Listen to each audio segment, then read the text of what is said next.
count it down in 7, 6, 5, 4, 3, runners to your mark.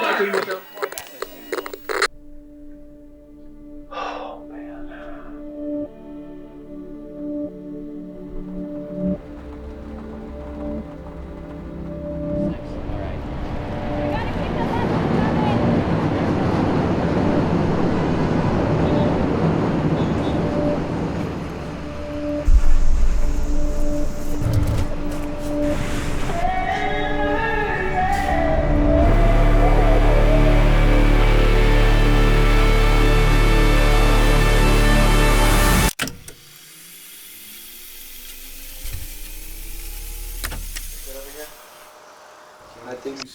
Camera 3 speeds. Audio speed. Great. You ready, brother? I'm ready. All right, man. Who are you? My name is Joe Greer. In today's episode, I chat with legendary photographer Joe Greer. Now, I have been a fan of Joe for quite some time, and I've seen Joe's work transition from Pacific Northwest vibes and forest and mountains and hiking, which was still beautiful and amazing. And it's transitioned now into street style, into music, into lifestyle, into branding, into this concrete, defined Joe Greer style that if you know it, then you know it. And if you don't know it, I highly suggest that you study Joe and study his work because it really shows you what a photographer who is a pure visionary in the space can look like.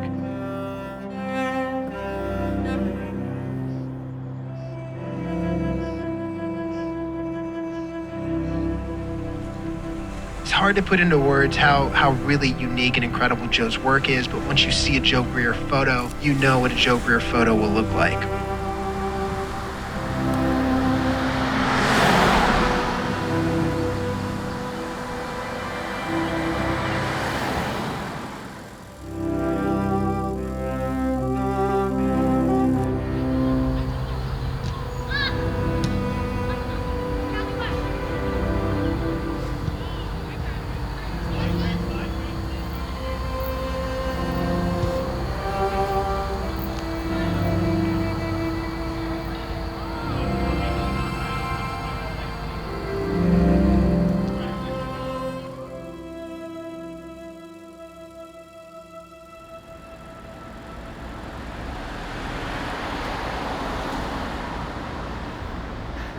How is life in Franklin? Life in Franklin's great. Been here for about a year now, Nashville now in 2 years. First year we were in East Nashville and relocated to Franklin, about 30 minutes south of Nashville. It's good, it's quiet, it's a change from New York City. But with each passing week, it's, I'm growing fonder and fonder of it. As the days go on. I miss New York City a lot, especially in the way that, we kind of left in early 2020, but Franklin's a really beautiful, quiet, a lot of land, a lot of open fields, quick access to nature, which has been incredible for me and kind of my mental health and creativity as well. Having such close access to raw nature like this, I haven't had since I was living out in the Pacific Northwest, so yeah, it's incredibly refreshing. But my wife, Madison, is born and raised here in Franklin. Her parents live here. I have a sister who lives in Nashville. So yeah, it's good to be near family and loved ones for sure. But yeah, I feel like I'm in the middle of a Gilmore Girls episode every time I go to downtown Franklin. But it's quite beautiful. All right, let's go. Let's do it. Here we go. It's gonna be a long 9 months.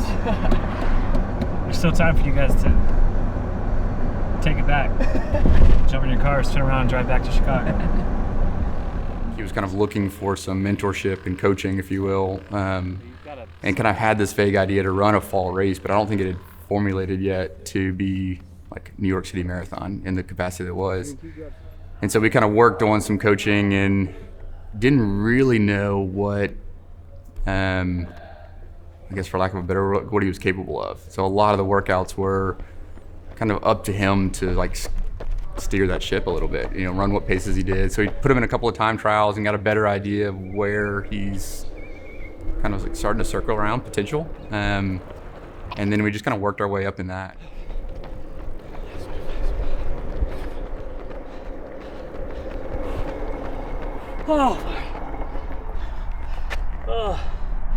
Oh shit. I feel like I'm gonna vomit. Oh, look at that blue sky. I love running at this hour. And so then New York City Marathon went exceptionally well. So we're about almost exactly 2 hours from the start of the marathon. Feel great. I've had little pockets of being nervous and anxious, but overall I'm just excited. I've put in the work, the foundation's been laid. And now it's time to go have fun. Having lived here before, I'm just so excited to experience this with 33,000 other runners. But I'm gonna give it my all. I'm gonna run like hell and see what happens. Let's We'll go. see you on the other side.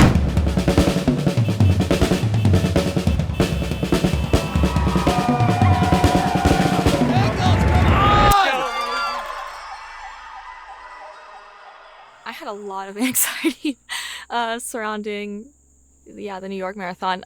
One, because I think it was Joe's first marathon, and I had seen like how hard he trained for it and how in it he was, and he was so focused. So happy to be going back to New York because it did feel like kind of like a homecoming, and we were there with my parents too, so it was just like sweet, and the city was like coming back alive. It felt like after COVID. He broke down at the end. I was just like, I can't believe you did it. And the time too that you did it in was just insane, and it was an incredible experience. As soon as I crossed that finish line, a few thoughts. One was, where's Madison? I want to see Madison. I want to give her a hug and a kiss. Literally within 30 seconds, and knowing what I had just accomplished and looking at my watch and seeing that I had just ran at 2:49, I was like, okay, sub 2:40. I want to do it again, and I want to run under 2 hours and 40 minutes. How in the hell am I going to shave 9 minutes off of what I just did? I'm 8.5 months away from my next marathon, which is the CIM, the California International Marathon, held in Sacramento on December 4th, 2022. So I've got a long 8 months ahead. So right now it seems very challenging, but I believe in the people around me. I believe in my family. I believe in Chase and him getting me and my mind and my body right for a long journey to accomplish this goal of trying to go sub 240. Someone running a 2:49 as a debut marathon is pretty impressive already. And for a lot of marathoners, if they could ever get anywhere close to that time, that would be a crowning lifetime achievement. Yeah, so the marathon is a 26.2 mile road race. And to kind of put that into context, it's about 42 kilometers long. So your average kind of 5K that you might see people doing on the weekends, it's 8.5 times longer than that. For people who have been running road races for a little while, they usually start out on the 5K, 10K side, but very quickly you realize that kind of like everyone's attention, all the big money, all the big attention goes to that marathon race. I think what makes the marathon difficult is its length. So you're gonna be out there running for a length of time that you really can't just like go out there and wing it. It pushes what the human body can really do at the level of intensity that you're trying to do it for that amount of time. So you're kind of at this sweet spot of near impossibility in terms of what you're trying to accomplish. And really mastering that is a very tricky kind of recipe of things that you're trying to get into just the right amount of balance. So there's a lot of ways that you can make mistakes in the marathon, and that's what makes it so difficult. We as photographers, and I know I'm not the only photographer that runs marathons, I feel like we have an advantage that most people do not. As primarily a street photographer who delights in being in the streets and to be around strangers and to photograph them on the streets, I was distracted for 26.2 miles visually. I see life through a frame, always. Whether I have a camera or not, I'm constantly trying to better and to sharpen my eye by seeing moments and recognizing potential photographs and studying light and studying movement and studying emotion, and running through all 5 boroughs of the New York City Marathon and to seeing a million plus faces and running through patches of light and feeling the energy and seeing the emotion and the unbelievable amount of support from strangers, I was constantly visually and creatively stimulated. Maybe that's why I didn't feel anything for 24 miles. It was because I was so distracted, taking in all of these potential moments. In his first interview, he was like, I didn't feel anything through 24 miles. And you're just like, that's not normal. If you're a modern day photographer, I mean, everybody really knows Joe, whether you like him or not. Like, I feel like his face or his presence has been around in the photography community for a while. I feel like he does so much. Like, he does landscapes, he does portraitures, he does street photography, but I still feel like it all kind of comes together and kind of encompasses who he is as a person, not only as a person, but as a photographer as well. And just how he kind of brings different aspects of his life into it as well, like, you know, with his family and, you know, some of his history that I think you would probably know more if you got more into his books. Being a photographer and having accomplished, you know, getting photo books published is an amazing feat in itself. The years that he spent in New York, I think he was able to grab a lot of candid, real life moments. I think being able to kind of be a ghost as well as still being close up to people. And I think he's done a very good job at kind of like nailing that and honing that skill when it comes to shooting those type of photographs. Maybe street photography was most people's entry point into who he is and what his work is. But then you start to figure out that this style of street is consistent across all of his work, whether it's intentional portraits, whether it's photography of his wife, whether it's commercial work. Because maybe a photo of Maddie in New York City is one way, that's street photography, maybe, to somebody. But what if that style was on the beach? What if that same photo style was back in their house in Nashville? Is that still street photography? But you can still see that the style is consistent. So then you're starting to think that maybe he just carries this attitude, this artistic, creative vision from what maybe he grew from street photography into all aspects of his life. It was the creative attitude, the philosophy that made his work stand out. But it's his consistency in documenting life that makes you remember it. And to make you remember a photograph is extremely hard. And Joe was able to accomplish that for many of us. Okay, last thing, what photography advice do you have for Joe? Get off of Broadway for the next 5 hours.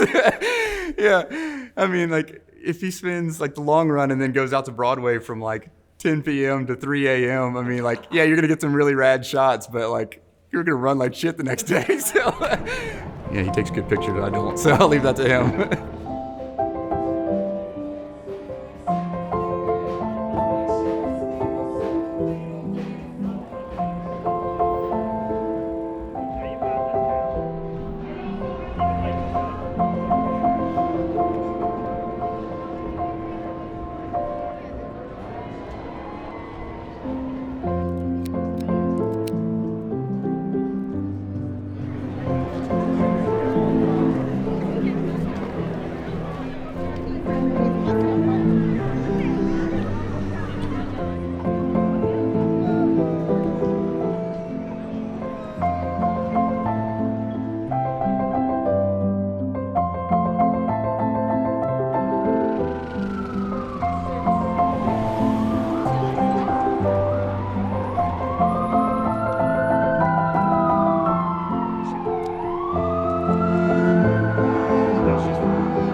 Man, it's been so long since I've raced like this on the track.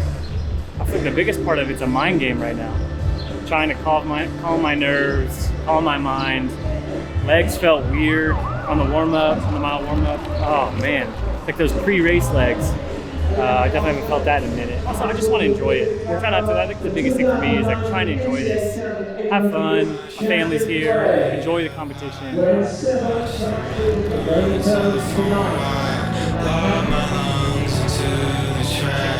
Crack a joke and hope she laughs. This ain't that.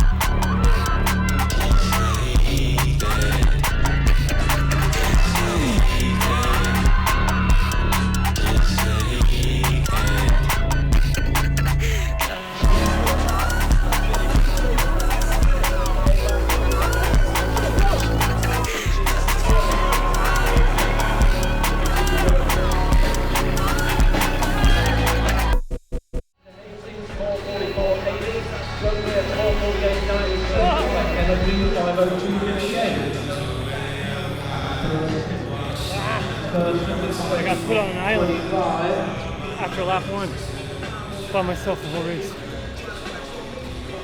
It's not what I wanted. Not having family come to my meets and or races or stuff. I mean, they came to like the ones that were close, like the Chris River meet, and then the big ones like the state meet. Those are the two usually that they only came to.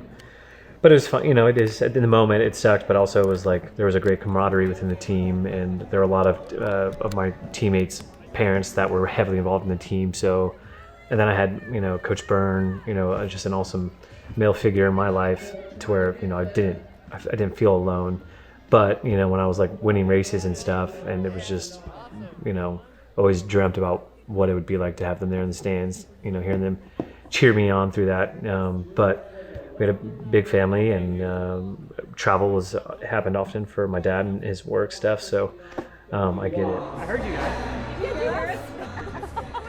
I was just telling Maddie today that how I felt like we've gotten into a groove, so to speak, of really this living together thing. We're just all kind of going with the flow, I mean, it's working out really well. And in today's world, where so many people don't have a closeness with their family, where they go on about their way, and how we were talking about how in other countries they stay together for years. I have no doubts that Maddie and I would work just fine. But what is amazing to me, that you can add in a son-in-law and it works just as good too. Joe is so easygoing. I'm so appreciative that he's the kind of guy that will say, hey, let's take your mom and dad. Let's invite them to come along. It makes me happy. I told her today, I said, I'm actually going to be really sad when you guys get the house finished and you move on. Good thing is they're only 2 miles down the road. I was hoping for at least 5 miles. Okay, I'm going to take back everything I said. Okay.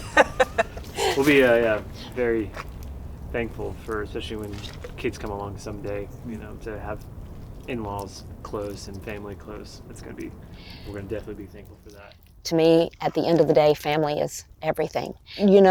Joe's story, well, Bill had a lot of the same kind of history. 2 towns over from where I grew up. Yeah. Yeah, that's the crazy part. No one. Yeah. I still can't believe that one. It's just too hard to believe. I didn't believe him in the beginning. I thought he was a stalker. You two went to the same high school, right? All three of us. All 3 of us went to the same high school. Yeah, and I met her in high school. I could have just sworn he was, a stalker. That somehow he figured this out, and he was using it to get to Maddie, But I absolutely did. 100%. Yeah. He had to bring the yearbook and prove it to me, because I was like, I left Crystal River to give my daughter a better life, and now she's dating a guy that went to Crystal River? You've got to be kidding me. I would say, looking back at it, I think it was our sophomore year. We were both the young bucks coming up, and we were taking on the older guys who had been in the game for a while. We were supposed to be pretty fast, and Joe and I both were pretty talented, so we were competing with them. We're both hard-headed guys, and we both kind of came from, I don't want to say nothing, but we didn't have things given to us. So it started sophomore year, and then after the sophomore year, that it was on. At a county meet, there's this big trophy, and the champion gets their name on the trophy, right, engraved. And I was in the lead, and I wanted co-champions. So I slowed down for Joe, and we crossed the line together. So both of our names are engraved on it. However, mine is on top as the true champion. But yeah, I think it's always been like that. We didn't know it at the time, but it was more like a brotherly kind of competition from Inglis and then from Citrus County. You know, around here people work hard for their money. So whenever you buy a $60 shoes, those $60 shoes are probably going to last you through cross country and track. That was a big deal for us, and especially our families. We come from big families where we have brothers and sisters, and if you don't eat quick, the food's going to be gone. Growing up, we had a really good coach and we had a really good cross-country team. When I say good, we were all really fast, but we were all really close. Joe and Blair jump on the back of his truck behind the tailgate. He can't see him. Do you not remember that? No. I can't believe you did that. He went 4 miles down the road going like 40 miles an hour. You guys were hanging on. There was no opportunity You for don't you to jump remember off. that? There was no opportunity for you to jump off. You guys held on the back of my truck. I was so mad. I think it was the trauma of that experience. I was so mad at you guys for I'm like, dude, I could have killed you. Are you kidding me? Why did we jump? Why did our dumbasses jump in the tailgate? Jump in the bed? No, you stood on the back so I wouldn't see you. You hid behind the tailgate. And we just and then it just got so fast we couldn't stop. Oh, okay, it's coming back. So we started running. Think about all of this stuff. All of this came about because of you. So who had influence on you to get you to pursue your life the way so your aunt, your uncle, and how you were brought up, and people that influenced. Yeah. So, gosh. But you're also part of that influence Well, too. I feel like I'm blessed. No, I'm blessed because of the people that people like you that I had experience with. I'm just happy to be part of that experience. And I also do believe, for me, like God put people in my life at the right time when I didn't know that I needed them. For me, like you knew this too. Like home life during high school was not ideal. You can also turn another way. And that's also true. Right. I'm very thankful to be where I'm at in my career, my life. Like I was telling Brennan, like that you were like a father figure role that I needed in that season of my life. White hair old man. Like, exactly. I gave him a lot He of used to pee in my pool. Not all those are Joseph's. He peed in my pool. Some of those are mine. He peed in my pool. Absolutely. So I'm like internally grateful for that because I feel like that was like a sense of like a father figure role that I needed at that time of my life. Even though his mom died in a car crash when he was 6, And when he was adopted into that family, it was not obvious where he fit in that whole dynamic and that whole system. You go into a home, you're adopted into a whole new setting, and you have to kind of get used to all these new ways of doing things and all these patterns and all the family rituals that you're unfamiliar with. And you're a kid, you can't hold all the complexity of like, oh, okay, well, it makes sense for this reason or that. You just think I don't belong. You just think I don't fit. Everything that's intuitive to me, everything that's natural to me, is actually in conflict with what keeps me safe and with what gets my needs met.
But then also running, I've been able to work through a lot of trauma. I don't think that's obviously been a big thing too, just to be out there by myself and to just, had have a big conversation with my adoptive mother last summer, and part of that came, and the bravery came from running and working through that conversation. I mean, I was just focusing on health and maybe getting faster, maybe run a race or two, but then realizing, you know, hours with myself and just my mind and my breathing. I don't listen to music. I don't listen to nothing. I want to take in nature. I want to take in my breathing, the sounds of my footsteps hitting the pavement or the trails, you know, the creek next to me and the wind blowing through the trees. That has all triggered so much of my past, and it eventually led to some really beautiful conversations and some kind of moments of reconciliation with family members, which I thought ultimately has been the best thing. But now moving forward, I don't know, man. There's still a lot of stuff to work through, but I'm just trying to, I don't know, maybe break 240. That'd be nice. But this would be a waste of a film of a year for you guys. Not really, not a waste. I'd be pretty upset, but maybe now I'd be upset. I'm excited to hear what I think in December, if I get it or don't, because I'm sure my perspective is going to change a lot. Well, we need milestones to like mark time, right? As we get older, it's hard because when you're younger, everything's like you graduate high school, you graduate college, you do the whatever. If it's just this like expansive, like unending future, then how do you make sense of the progress you've made? Absolutely, right? That's So so like good. It's 240, but who cares, right? Right. It's 240 because it marks this chapter of time, Yeah, right? Absolutely, you're absolutely right. It's awesome. incredible. It's so good. I'm proud of you, dude. The marathon training block starts in July, so coach wants to give me on 5 months, July, August, September, October. The end of November will put me early December for the race. So yeah, so we'll start in July. I'm excited to see what happens, but then also trying to integrate training throughout all my travel, you know, in Europe, and then from the end of tour, we're going straight to Istanbul for JW job with Maddie, so I won't get back to the States. I've been in Europe for like 6 weeks, which I'm very excited about. But that, you know, it's away from Maddie for a long time, but I'm glad she gets to come for the last few shows. But you know, from the outside looking in as his friend, there seemed to be a pretty clear stage of just wanting to find some independence and wanting to kind of explore and become something different and something new than what he's seen and experienced thus far. Like when I look at all the adventure photography, when I look at his early work, even as an artist, it was never my impression that he was like in love with nature. It was that he was in love with adventure. I remember he'd wake me up at like 5 a.m. just some random Saturday because he didn't have a car and I had a car. So he'd be like, well, let's go. And it was always like, let's catch the sunrise. Let's catch the fog. Let's see if we can see some wildlife. Like there was this tangible adventure. There was something novel and new to be had. And that was like the pursuit, was like, let's go chase something that might only be there for a glimmer, for an instant, and then might be gone forever. And so there's this pursuit of wanting, an adventure. So we got a tough track workout today, a more distant, focused track workout. So it's 2 by 1 mile, 1,200, 800 with a 400 jog between rests of the reps, and then a 3-minute rest in between the 2 sets. So I'll do that twice. About a 5:30, 5:25 mile pace, 4:05, 1,200 pace, and 2:37, 800 pace.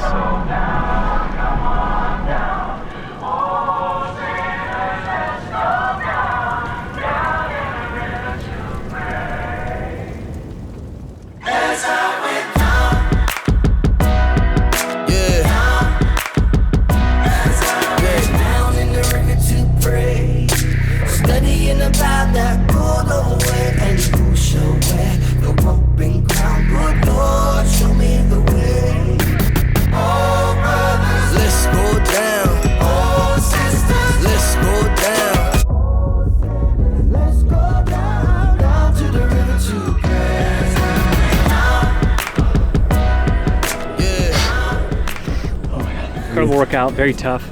Kind of doing that solo, but also very encouraging that I was able to do that all by myself. Hit every rep or faster except for the second 1,200. Just under a mile cool down. I was supposed to do 2, but kind of crunched for time. I got a tattoo appointment in an hour and a half and an hour and 50 minutes and need to shower. Yeah, dude, it was just felt like a dream, dude. It felt very long. Yeah, you know, I think obviously Joe has been through a lot in his life, a lot of traumatic things, a lot of good things, but I I feel like at this point I could owe a lot of like the way he is today to maybe how therapeutic the running has been for him, you know? Just to be able to really kind of check out and like check in with himself on these runs, and to be able to really just dream about these things that maybe he didn't necessarily have as a kid or like growing up. We talk about it all the time, like what we didn't love from our childhood, we don't want that for our kids. You want to give them something different. He has already mentioned that he wants one of those running strollers, you know, because he fully expects to be going on these long runs with our kids, which I love. He's already, you know, adding in our family into running and putting the two and two together, which is nice. Tell me about your family. What's going on with your wife? Do you see kids in the future? She's the best. We hope so, man. We've been trying for about a year and a half, 2 years. We tried for about a year, and Maddie ended up finding that she had 2 massive ovarian cysts on her ovaries. That's what a lot of women do. Yeah, but hers were the size of like baseballs. Okay. They were massive. Oh. And they had to go to immediate surgery. And Maddie had no clue. That's obviously why we were not getting. She had a lot of discomfort, so we got those taken out a year ago next month, October. It was last October. And it was kind of scary because first off, it was encouraging in a weird way to know that's why we weren't getting pregnant. They were blocking 99% of anything trying to get. Like, that's why. That's terrible. So, but going into the operation, she had to sign a waiver that was like, we don't know how bad it is, so you need to give us permission to remove your ovaries if it's worse than what we think. And so that was pretty scary to know that. Like there was, so they did not have to remove any of her ovaries. She has both still intact. Then after the surgery, she recovered well, kicked her ass quite a bit. It was really hard to recover, but she did well. She was a champ. There was a no getting pregnant for 6 months. That ended in April this year. So we've been trying since April, still no luck. So we're probably going to go maybe see somebody in the next maybe a few months, maybe at the end of the year, just to see if it's me, if it's, you know, make sure she's good still. So I'm in dad mode. I'm ready. We're both ready to have kids. How old are you? 33.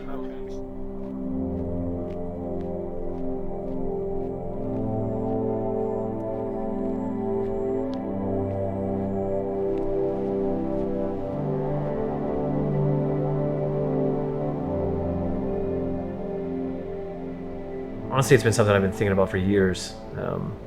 Ever since, you know, a few years ago, 2018, I visited and kind of just felt inspired for the first time ever photographically.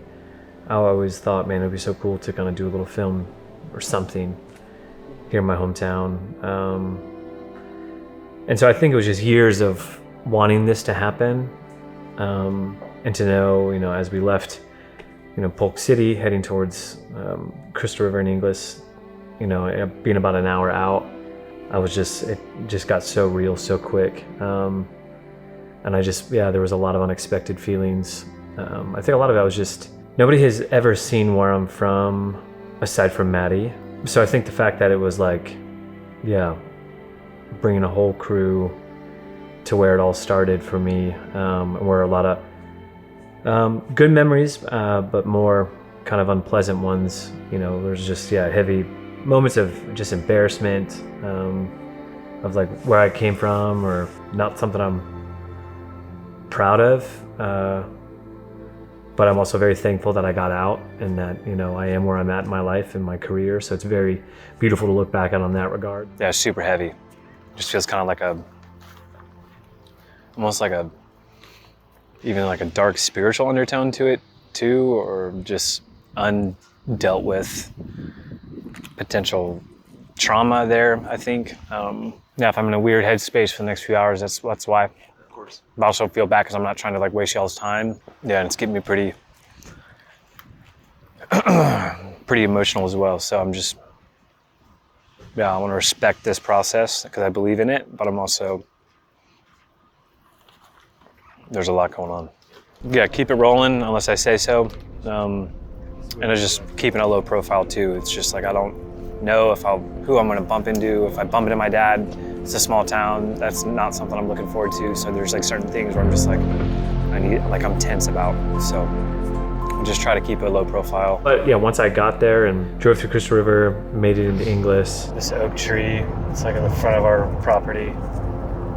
I took this probably about like 4 years ago when I was visiting. Made some portraits of my brother Jake there when he was living on the property. We stopped at the first place, at the Withlacoochee Hotel. It just kind of felt just that presence starting to fade away. Wow, it still has the same daggone fence and the same. So that office place, go straight here. Yep. Right above the office, those glass windows there, those windows is where we all lived.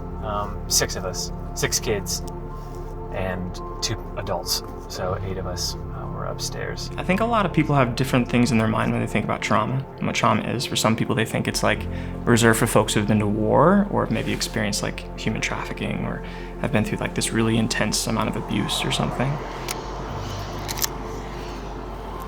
Can't believe we used to live here, man. It's pretty wild to think. And then for others, I don't know, they kind of just feel comfortable kind of putting trauma on whatever experiences they've been through. It's just kind of like, oh, it was a terrible ride to work, it was traumatic, And so I think people kind of feel a little bit nervous around like, what do we think about as trauma? And is there any even utility in that word anymore?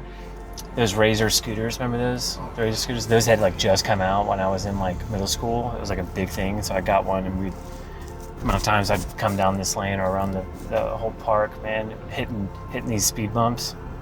Man, I was living. It's this one right here.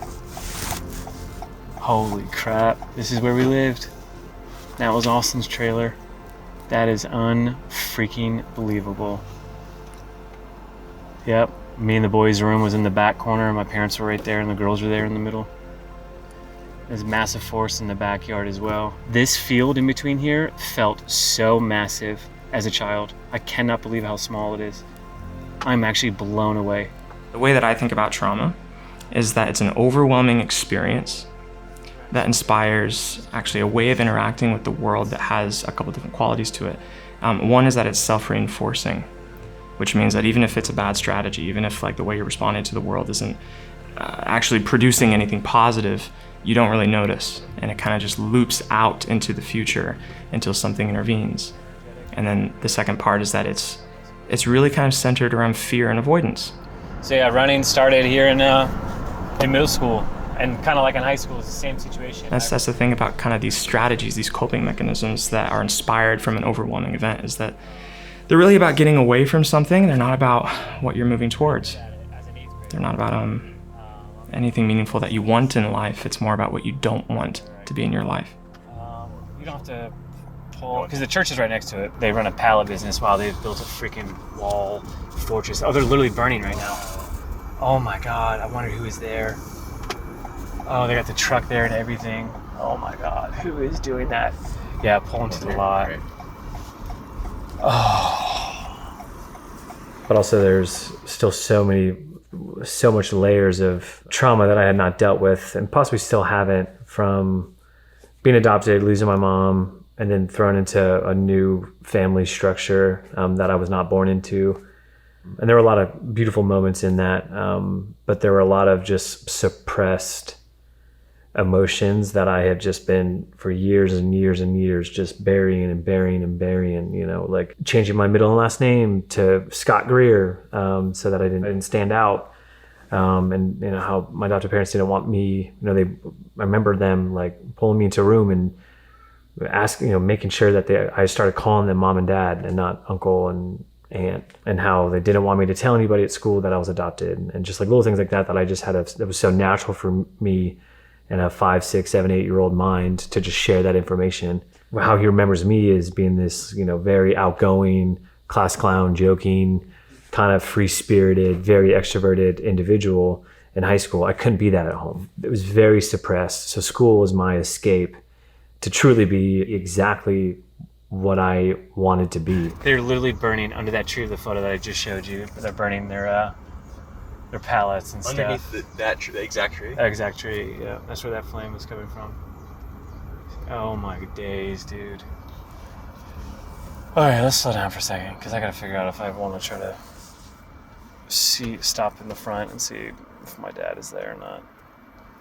This is church I grew up at. We'd always walk from the house to church. So this was obviously a big part of my adolescent years growing up, and I feel weird just not trying to see if that's my dad out there in the front. Yeah, we would always cut through this little hole in the fence, which I probably blocked it up to come to church, but it's crazy because, yeah, my dad's probably just right over there working right now. You can go a little bit faster.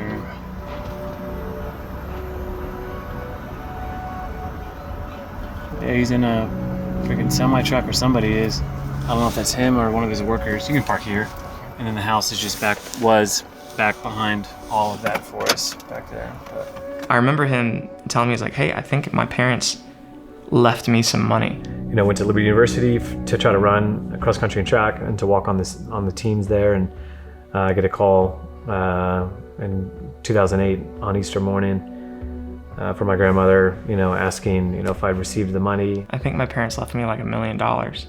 Like, and he was telling me these strange kind of just, I don't know, interactions he was having, and then some of the paperwork that was coming forward. A lot of money set aside for me that when I became of age, that I would inherit this money as an adult at 18, and I didn't really know much about it or anything at all, and told her I didn't have it, and I found out that I had granted access unknowingly to them by signing a bunch of paperwork at a bank a few times in front of a notary. He didn't really know what was going on. Like, I remember just the look of like shock, but then also the inner conflict of like, what does this mean around what happened with my parents? And they took it all, spent it all, which at that point would have been, you know, a few $1 million of interest built up that would have been mine from my mother's unfortunate drunk driving accident that she was involved in.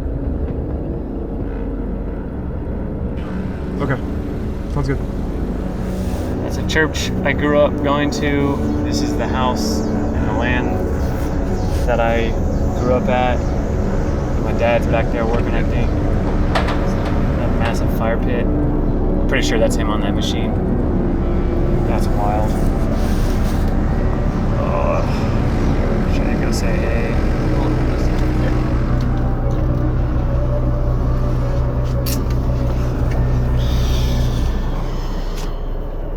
Oh, I feel like I should have gone and said something to him. Do you want to go back? Not really. I just don't know. Yeah. It's like I do, but I don't. It's just that conflict where I just don't want to. What's holding you back? I haven't talked to him since my book came out. And so I haven't heard anything about the book from him. Yeah, so I have no idea where he is with just his thoughts of me, or I'm sure he'd been fine, but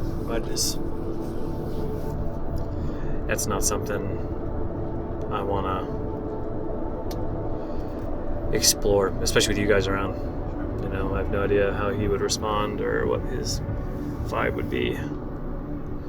So, and to just kind of catch him off guard like that, it's not something I'm willing to put him through or myself, so. There was this like big pit in his stomach around the idea that his parents really did betray him and kind of took the money, and it wasn't really even about the money. It wasn't like, oh, I could have used that money. It was like just the idea of like, oh man, the place that I was supposed to feel safe, the place that was supposed to be a refuge for me from the worst thing that's ever happened to me, was actually exploiting me. That's a trauma. Trauma is when you feel completely overwhelmed and you don't have any control over what's happening to you. And you don't have the resources, you don't have anything internally to be able to deal with it, to cope with it. So then you cope with it the best way you know how. And when you're a kid, the way you cope with it is you assume it's your fault. That's how every kid universally copes with it. It was me. Yeah, and knowing that, you know, my adopted mother and I have reconciled, and we've worked through that stuff, which has been really good for just my mental and even physical health and overall well-being, to have that kind of clarity. But as you could probably tell from yesterday, there is a lot still unresolved stuff there between my adopted father that just, unfortunately he does not want to address. And so that's just unfortunate for me and the rest of my life to not have clarity or answers. So, yeah. yeah, it's pretty messed up that I got to carry that for the rest of my life. But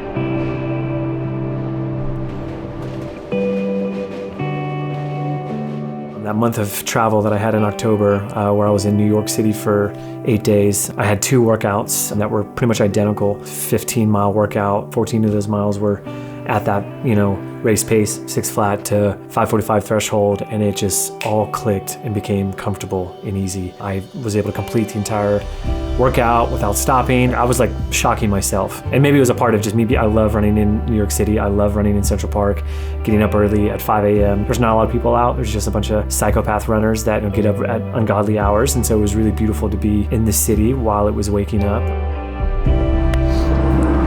Yes.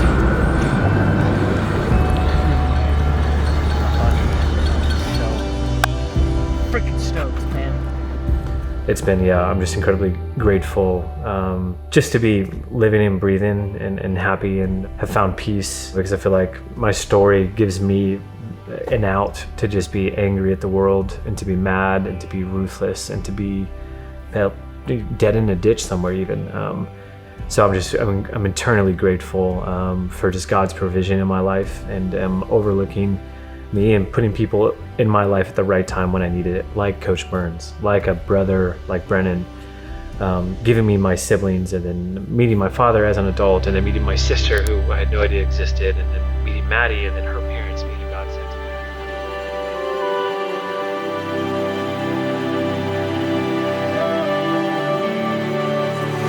I'm Joe's father.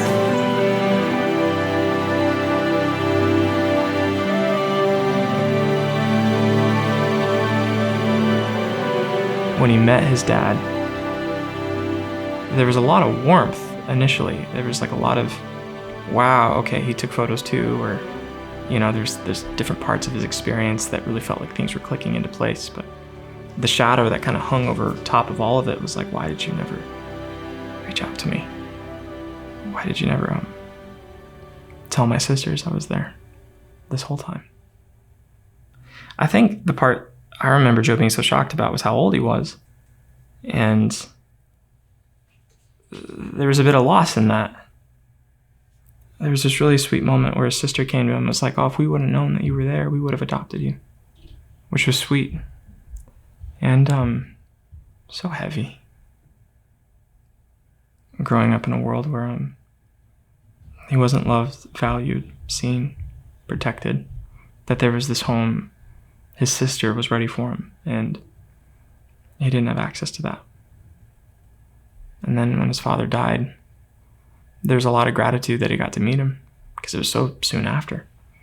It was just, a razor thin margin, but also just underlined all the years that they never had together, So lots of pain, lots of clarity, lots of pain.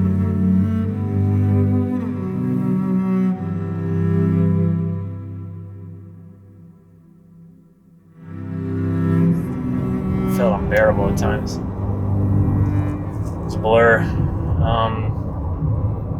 I drank a lot. I think that kind of numbed whatever I was feeling. Obviously, a lot of us dealt with it different ways. Jake was the only one here. We were all Tennessee, or Maddie and I was in New York. So I just kind of dragged my way through that week, unfortunately. It was really hard on my sisters because they were just such a powerful trio. And they were much closer to Hannah than the boys were, even though we were still close with Hannah. Hannah was only 3 years younger than myself, which is crazy to think about because she's always just been my little annoying sister. So to think that she would have been 30 this year is just insanity. Her birthday just 6 days ago, September 1st.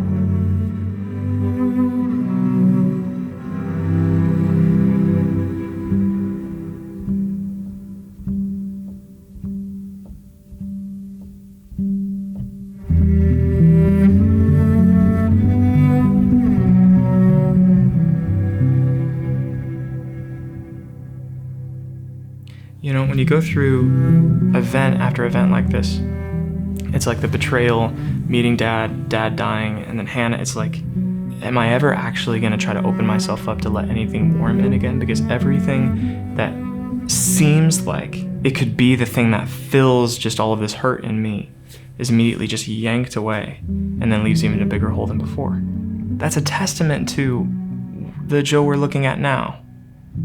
Because to hold on to hope like that is extremely burdensome. It's really heavy. The more loss you experience, the heavier hope gets. And so it's like, I think it's admirable that he continues to kind of open up his heart to let that in.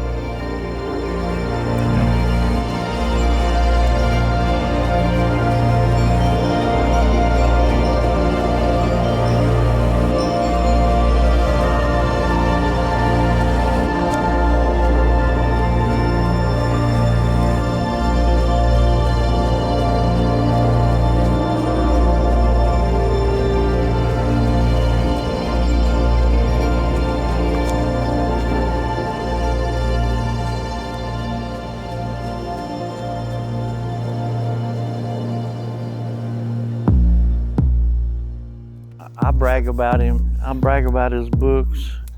I brag about his running. He's just he's amazing. With him being here and he runs early sometimes, I'm usually get up at 5:15. I'm out the door at 6. And some mornings he's out on the porch putting his shoes on. I'm like, you can stay here and sleep, you know. And all of a sudden, he's gone. I said, have a nice day. You know, and he's dedicated very much. It's Bill. Going to work? Going to work. Yeah.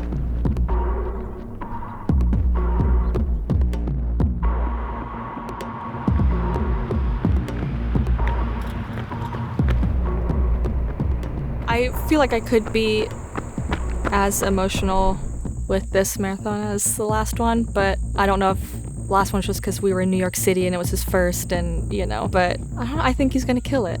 I know when he like puts his mind to something, there's like nothing else really that matters. Like he's zoned in, he's focused. There's not much else that he like really puts himself into other than like photography and running like this. Absolutely, I think Joe will get 240. If I was probably running next to him, could he get 235? Probably, because I would have to push him. He wouldn't want me to beat him. But yeah, there's no doubt Joe's gonna get that.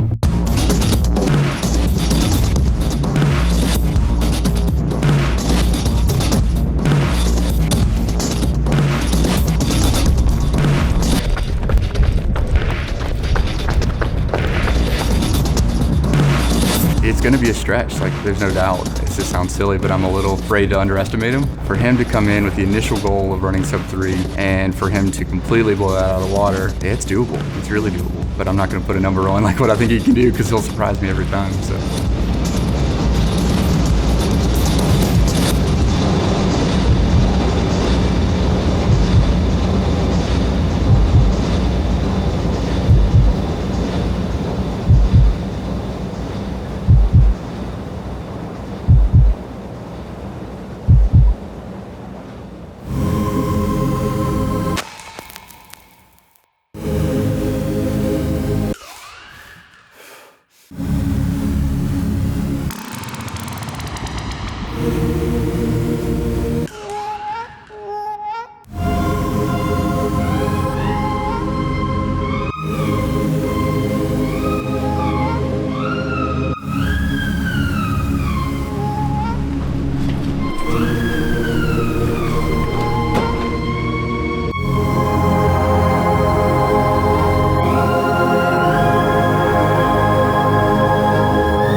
Feels good. A lot of pent up energy and anxiety and nerves, but all the good stuff. Yeah, it's just wild to think. I feel like we were just sitting down back in March in Franklin, filming the first kind of intro interview. Little did I know what the next 10 months would entail, but I'm feeling really good. I'm feeling strong mentally. Kind of looking back on the last 4 months of actual dedicated marathon training and building.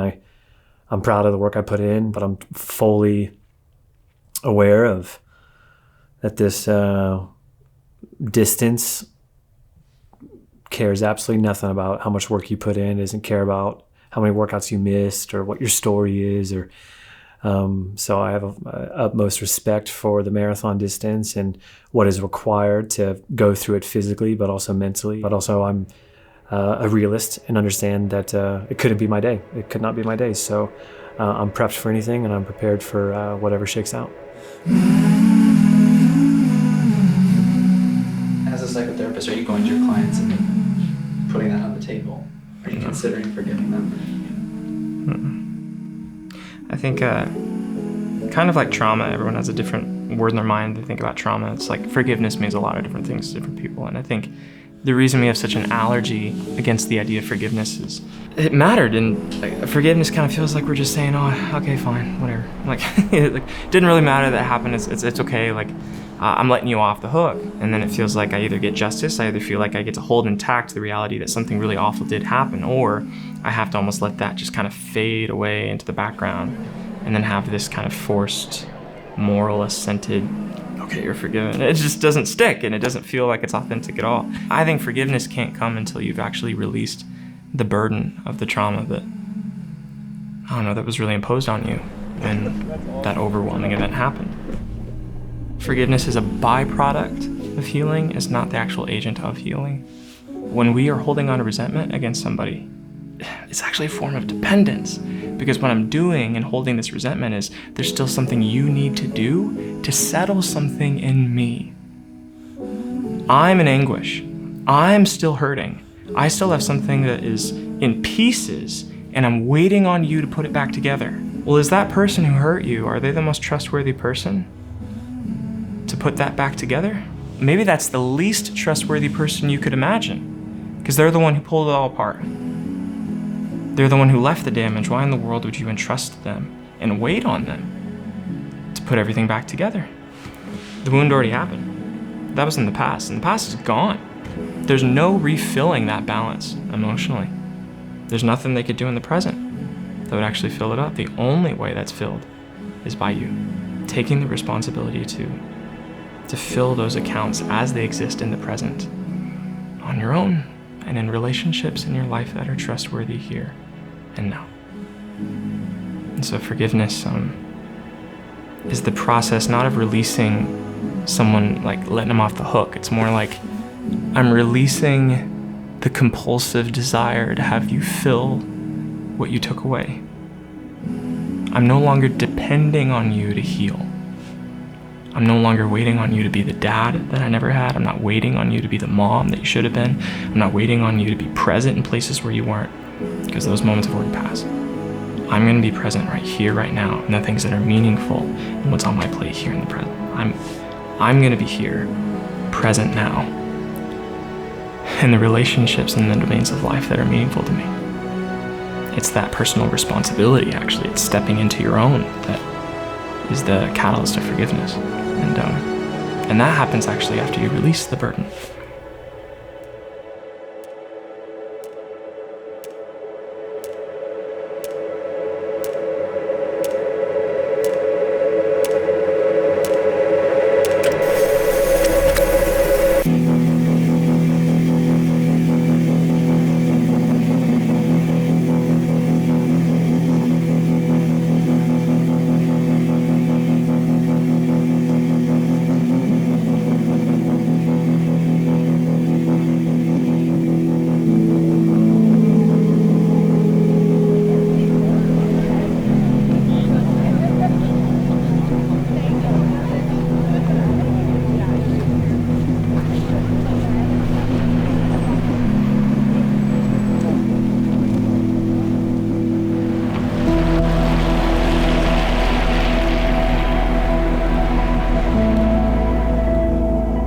When you're in these really difficult physical states, your body and your mind runs through the gamut of emotions, and it becomes both therapeutic, but it also can be haunting.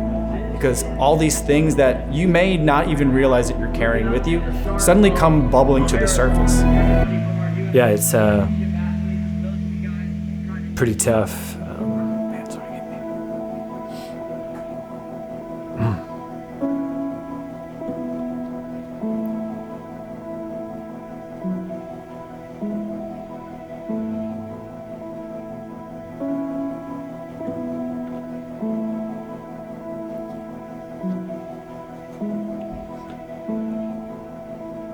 Yeah, it's pretty.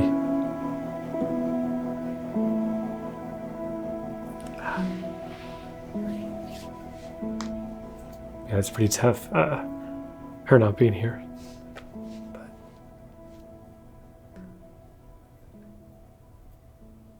and obviously that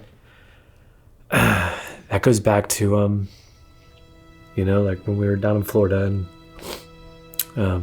as you guys have gotten to know my story, just like my family not feeling the support of running with my family, which is not the case with Maddie. She wants to be here. And it is very hard for her that she's not here. But it's she has something way more important to focus on right now, thankfully. Maddie is pregnant, and is why she's not here. I'd feel more comfortable her being at home with her parents, with our doctor in case anything didn't happen. Maddie's, she's my best friend and the love of my life, and I think that's why it was just hard to know that she's not here. I'm not angry at her. There's no anger or bitterness. It's just, I think there's a deeper issue there with, my family pretty much having no relationship with my running. You can notice, I stole my wife's pearls that I plan to run with tomorrow, because Pearl is the birthstone of June. And so just be a little thing. I'll be, carrying, her and that baby with me tomorrow, and they will be absolutely at the forefront of my mind as I, run for 2.5 hours and kind of have my moments where I get to check out and just kind of go through the rhythms within the marathon. And when I have those moments of long stretches that I get to check out, I'll be just thinking about Maddie and her being pregnant, and how she's starting to get bigger, and as I've been able to photograph her and just enter this new season of joy and this new season of unknown. And the baby's not even here, but it's the greatest thing that's ever happened to me. So I'm gonna, not that I needed any extra motivation to run my ass off, but I will take this extra motivation to just give it my all and to freaking unleash tomorrow. Unleash. Go.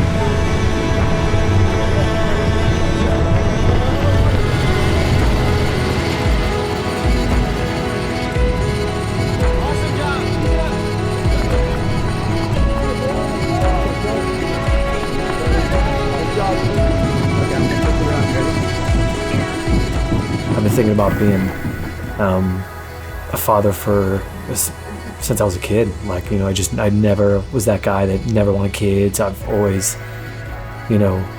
coming from my family structure, being adopted, I always what would it be like to have my own family, my own traditions. And then to meet Maddie, who had a polar opposite upbringing, strong family, parents married 45 years, like an absolute godsend to me.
240, but who cares, right? It's 240 because it marks this chapter of time, right? Absolutely.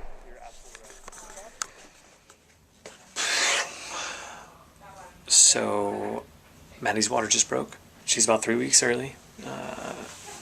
I just got back into the country last night. It's barely been 24 hours. Little Oliver waited until I got home. So exciting. Are you scared of fatherhood? No, I'm absolutely not scared of fatherhood right now. I'm just so excited. Because I feel like it's gonna, and it's already starting to happen where I'm experiencing healing, what I feel like is healing of very old and deep, I guess, father wounds. You know, having two shots, two chances at a earthly father, and both of them couldn't cut it. You know, is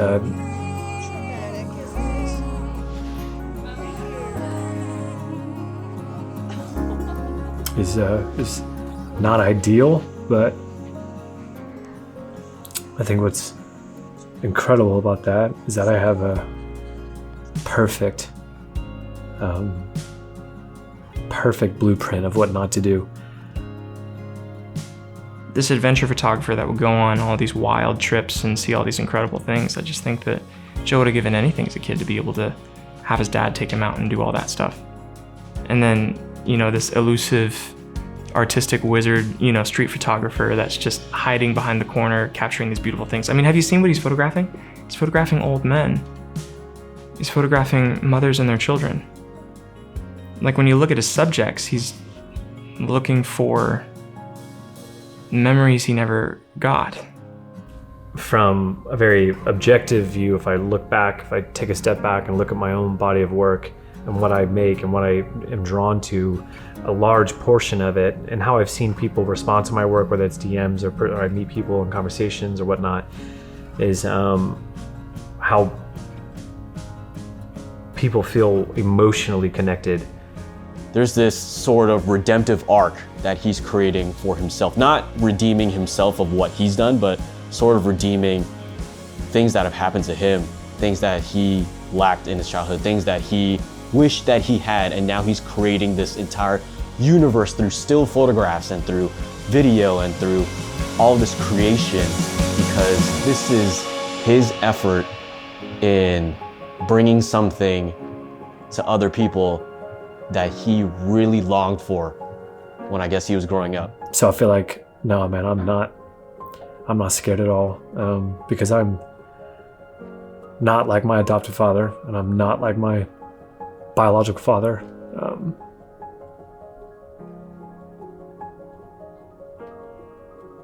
Yeah.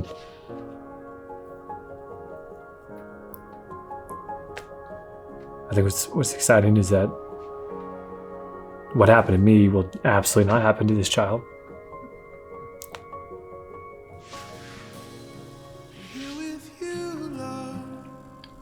Yeah, they're gonna.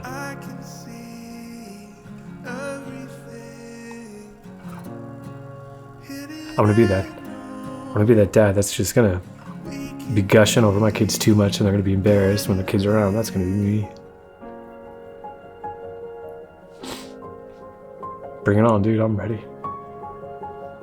So when it comes to Joe forgiving his dad or forgiving his adoptive parents or, gosh, anyone in his life, it's not a matter of letting the events in Joe's life matter less and less to him. It's actually those events actually mattering more in a very different kind of way, in a way that necessitates him standing in the emotional domains and filling that void, instead of waiting for people to fill it for him. And that's in front of all of us. That's actually part of the human experience. The emotional question under that is like, how? Like, how would I fill that void? And I think Joe is a pretty interesting template for that. What do you do when you had a father that was never there? You step boldly into becoming one yourself. And not just for Oliver, but even for that younger part of him that's still deep in his own heart. And that Joe's stepping into the process of being that present, engaged, nurturing, kind, compassionate, flexible, driven, encouraging man that he never had. Because when I see him running, when I see him trying to face a goal, he's not punishing himself, he's not abandoning himself, he's not threatening.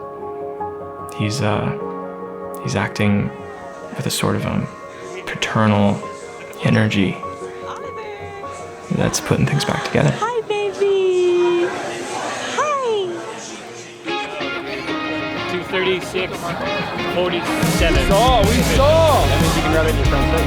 Yeah. Yes, you can. Beat him by a nice minute and 10.